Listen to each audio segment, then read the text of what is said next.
kita akan belajar kisah Abu Hurairah radhiyallahu anhu. Nama beliau sebetulnya adalah Abdul Syamsin, hambanya matahari. Ini sebelum memeluk agama Islam, Abdul Syamsin. Beliau masuk Islam bukan di awal-awal Islam. Sahabat Abu Hurairah radhiyallahu anhu ini masuk Islamnya bukan di awal Islam, justru setelah tahun ke-6 Hijriah. Ya, setelah tahun ke-6 Hijriah. Artinya wafatnya Nabi Muhammad SAW hanya tersisa sekitar 3 sampai 4 tahun sebelum wafatnya Nabi Muhammad SAW. Begitu masuk Islam, ketemu Rasulullah SAW, maka ditanya, Masmuk, siapa namamu? Dijawab, Abdul Syamsin. Nama saya adalah hambanya matahari. Sama Allah kemudian dirubah. Nggak, namamu adalah Abdurrahman.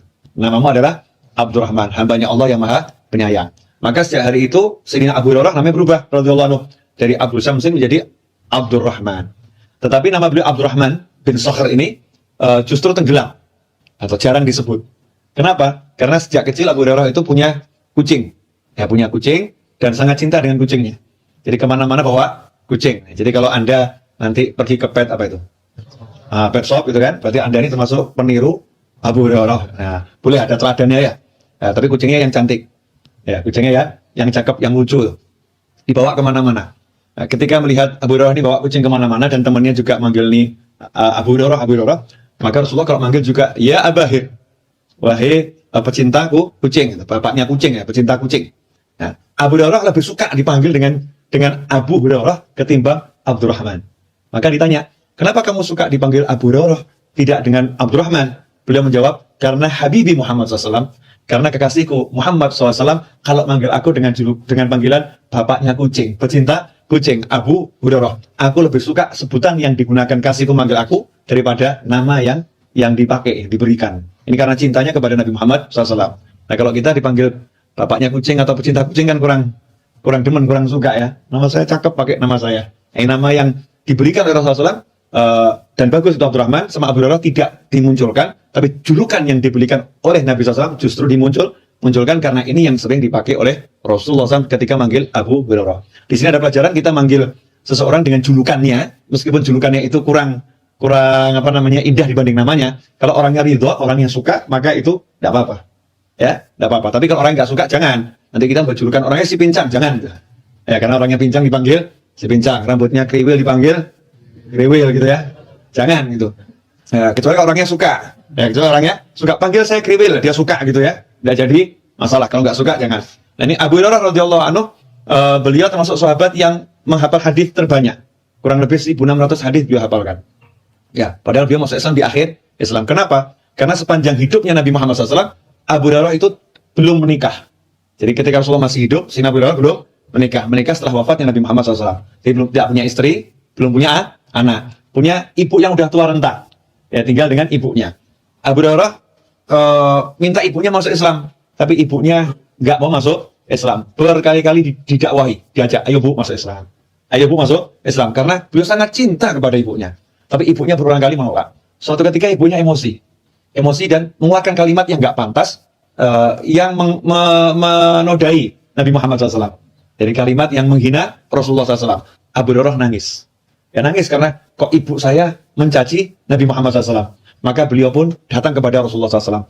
Ketika melihat Abu Hurairah menangis, Rasulullah nanya, apa yang buat kamu nangis, wahai Abu Hurairah? Kenapa kamu nangis? Maka Abu Hurairah menjawab, ya Rasulullah, ibu saya ajak masuk Islam berkali-kali. Tapi kali ini ngomong sesuatu yang gak menyenangkan tentang dirimu. Maka saya sedihnya luar biasa. Tolong doakan ibu saya biar masuk Islam, ya Rasulullah. Maka Rasulullah angkat tangan dan mendoakan. Ya Allah berilah hidayah untuk ibunya Abu Hurairah. Abu Hurairah pulang ke rumah. Ya pulang ke rumah. Nah, di depan pintu dengar suara air gemericik itu. Ya mau masuk, dilarang sang jangan masuk. Tunggu sebentar. Kemudian dengar suara perempuan ganti ya. Ibunya pun pakai baju. Kemudian diperintahkan, silahkan masuk. Abu Hurairah masuk. Begitu masuk, buka pintu, ibunya mengatakan, asyhadu an la ilaha illallah wa asyhadu anna Muhammadar Rasulullah SAW. Ibunya masuk Islam. Maka Abu Hurairah langsung senang dan kembali menghadap Nabi Muhammad SAW dengan wajah yang bahagia. Maka ditanya sama Rasulullah, tampak wajahmu bahagia? Iya Rasulullah, doa antum dikabulkan. Ibu saya mulai agama Islam. Dan Abu Hurairah punya kebiasaan yang bagus dengan ibunya, yang patut dicontoh oleh setiap umat Islam dimanapun berada. Abu Hurairah itu tidak pernah mengutamakan ibunya di atas yang lain. Setiap kali mau pergi, selalu ke rumah ibunya dulu. Awal tinggal serumah, kemudian tinggal rumahnya berdampingan gitu ya. Setiap kali mau pergi, Abu Hurairah selalu pulang ke rumah ibunya dulu, panggil ibunya. Dikatakan di sini di depan pintu rumah ibunya, Abu Hurairah berkata, Assalamualaikum ya ummata warahmatullahi wabarakatuh. Bu, Assalamualaikum warahmatullahi wabarakatuh, Bu. Gitu ya. Salam sejahtera rahmatullah berkah untukmu, wahai ibundaku tercinta. Dari dalam pintu tuh ibunya jawab, Waalaikumsalam ya bunayya warahmatullahi wabarakatuh. Nah, salam rahmatullah dan berkah juga untuk kamu. Ini ibu sama anak ya, mesranya luar biasa. Kemudian Abu Hurairah menjawab, rahimakillahu kama rabbaitani shaghira. Kama rabbaitini shaghira. Semoga Allah merahmati engkau wahai ibu sebagaimana engkau waktu kecil merawat aku. Sejak kecil engkau merawat aku, semoga Allah merahmati engkau seperti itu. Maka ibunya menjawab, wa rahimakallahu kama bararta bi kabira. Dan semoga Allah juga merahmati kamu wahai anakku, karena di waktu aku sudah tua renta kamu mau berbakti kepada aku. Tiap hari seperti itu, kemudian pulang ke rumahnya. Jadi kalau pagi cari ibunya, mengucapkan salam seperti itu, selesai pulang ke rumahnya atau pergi ke tempat yang lain. Tidak pergi kemanapun sebelum seperti itu. Nah sekarang tinggal satu rumah, cium tangan ibunya aja nggak mau. Ya, tinggal satu rumah, cium tangan ibunya aja tidak mau. Tinggal di luar kota atau ngekos ya, telepon yang lain bisa, WhatsApp yang lain bisa, telepon ibunya, WhatsApp ibunya atau ayahnya tidak dilakukan ya. Ini beda sekali dengan apa yang dilakukan oleh sahabat radhiyallahu taala anhum ajmain. Nah Abu Hurairah, beliau memang hafal hadis banyak. Kenapa? Karena Abu Hurairah satu, tidak bekerja.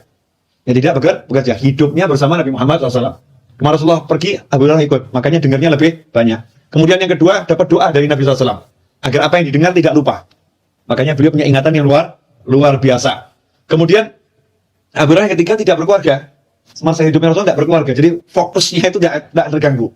Biasanya orang kalau udah berkeluarga itu fokusnya agak bergeser. Nanti buktikan sendiri kalau udah berkeluarga ya. Biasanya tidak semudah ketika masih bujangan. Bukan berarti saran saya silahkan bujangan, bukan loh ya.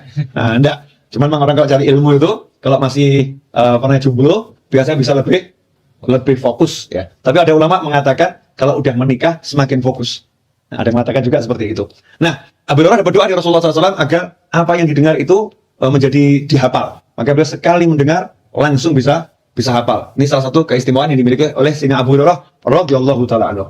Dan karena beliau ini tidak kerja, maka kadang ya nggak punya makanan. Buat makan tidak ada lapar. Nah, suatu hari beliau lapar yang luar biasa, akhirnya perutnya itu diganjal batu satu. Di ulu hati, ganjal batu diikat. Nah, kemudian keluar cari makan. Cara cari makan bagaimana? Berharap ditraktir. Ya, berharap ditraktir. Karena orang-orang Arab itu suka menjamu tamu dan suka traktir orang lain makan. Suka. Apalagi sahabat radhiyallahu taala anhum ajmain yang udah kena sentuhan Islam. Abu Hurairah nunggu di pinggir jalan yang biasa dilalui oleh para sahabat. Dengan harapan nanti kalau ada sahabat lewat mau nanya suatu permasalahan, biasanya kalau nanya sesuatu itu digandeng diajak pulang ke rumah. Ayo ya dijawab dibahas di rumah sambil makan. Lewatlah Sayyidina Abu Bakar As-Siddiq radhiyallahu anhu. Sayyidina Abu Bakar lewat, Abu Hurairah pun mengatakan, "Wahai Abu Bakar, saya mau nanya ayat ini maksudnya apa?" Padahal kata Abu Hurairah, saya paham betul itu maksudnya apa. Cuma tujuan saya biar digandeng, diajak pulang, dikasih makan. Tapi rupanya hari itu Sayyidina Abu Bakar pas nggak peka gitu ya, kurang peka, dijawab padanya. Maksudnya begini. Oh ya makasih. Lewat Sayyidina Abu Bakar As-Siddiq radhiyallahu anhu. Lewat Sayyidina Abu Bakar selesai, nggak hasil, lihat Sayyidina Umar bin Khattab datang. Senang nih Abu Hurairah. Mudah-mudahan Umar paham maksud saya. Tanya saya masih Sayyidina Umar tentang satu ayat. Dijawab lagi ayat ini maksudnya begini, terus ditinggal begitu saja. Nggak diajak ke rumah, nggak dikasih makan. Oh rupanya Sayyidina Umar juga nggak paham. Dari jauh lewat Nabi Muhammad SAW. Nah, Rasulullah lihat Abu Hurairah tersenyum. Abu Hurairah lihat Rasulullah, mudah-mudahan Rasulullah paham. Belum sempat Abu Hurairah nanya, Rasul pun sudah mengatakan, Abu Hurairah, ayo ikut ke rumah saya. Nah, senang Abu Hurairah. Ternyata Rasulullah paham. Sampai di rumah, Rasulullah nanya, ada makanan? Tidak ada. Adanya ini, satu gelas susu. Ya, satu gelas susu. Oh, senang Abu Hurairah dapat susu ini. Ini satu gelas buat saya, kenyang nih. Ya, satu gelas buat saya, kenyang. Kata Abu Hurairah dalam hati. Ternyata Nabi kita Muhammad SAW punya selera humor. Ya, punya selera humor. Beliau berkata kepada Abu Hurairah, tolong teman-teman kamu yang tinggal di serambi masjid, itu ajak semua ke sini. Jadi ada sekitar 70 orang. Suruh ngajak semua sama Rasulullah SAW. Biar mereka juga menikmati susu ini bersama kita. Kecut hati Abu Hurairah, aduh satu gelas dibagi 70 orang. Tapi masih berpikir, tapi karena saya yang pertama kali diajak, berarti saya yang pertama kali minum. Maka diajak semua orang itu ke rumah Rasulullah SAW. Nah, kemudian Rasulullah ngambil gelas tadi, berkata kepada Abu Hurairah, bagikan ini kepada teman-temanmu. Ya, bagikan ini kepada teman-temanmu. Rasul nggak nyuruh Abu Hurairah minum, tapi bagikan kepada teman-temanmu. Abu Hurairah batin dalam hati, aduh, ini giliran saya kapan ini? Maka teman-temannya minum, 70 orang minum. Dan semuanya juga nggak pakai aji mumpung kata orang Jawa. Nah, lagi dapat sesuatu dimanfaatkan, ya seperti itu. Nah, sahabat tahu diri. Maka minumnya juga sedikit seruput ya. Seruput. 7 orang minum semua dan kenyang, barokah. Kemudian Rasulullah SAW melihat Abu Hurairah sambil tersenyum. Ya Abu Hurairah, wahai Abu Hurairah, sekarang tinggal kamu dengan saya yang belum minum. Tinggal kamu dengan saya belum minum. Maka Rasulullah menyerahkan gelas itu kepada Abu Hurairah. Silahkan minum, wahai Abu Hurairah. Abu Hurairah mau minum tidak sampai hati. Kenapa? Masih ingat, kekasihku juga belum minum ini. Rasulullah belum minum. Dikembalikan, coba kalau kita. Ini kalau dibagi lagi habis ini. Kita begitu. Abu Hurairah enggak. Ya Rasulullah, engkau yang minum duluan. Ya engkau minum duluan. Jadi walaupun kondisinya susah, masih memikirkan Nabi Muhammad Shallallahu Alaihi Wasallam. Rasulullah mengatakan, tidak Abu Hurairah, kamu yang minum dulu. Maka Abu Hurairah minum. Minumnya juga enggak enak hati. Kenapa? Tinggal dikit. Ini kalau diseruput habis nanti gitu kan. Maka minum cuma secap. Berhenti. Diserahkan ke Rasulullah. Rasulullah mengatakan, minum lagi. Minum lagi. Terus lagi dan tidak habis-habis. Terakhir minum lagi. Abu Hurairah menjawab, ya Rasulullah, udah sampai tenggorokan. Ya. Terus Rasulullah tersenyum, diambil gelasnya, baru diminum. Begitulah banyak kisah tentang Abu Hurairah dengan Nabi Muhammad Shallallahu Alaihi Wasallam. Tapi yang sedikit ini, kalau kisah sahabat yang singkat sekitar 8 menit ini, harapannya kita bisa punya rasa cinta kepada sahabat radhiyallahu taala anhum ajmain. Insyaallah sekelumit kisah Abu Hurairah menginspirasi kita semua untuk lebih berbakti kepada orang tua, dan kita juga suka berbagi dengan yang lain. Wabillahi taufiq wal hidayah. Wassalamualaikum warahmatullahi wabarakatuh.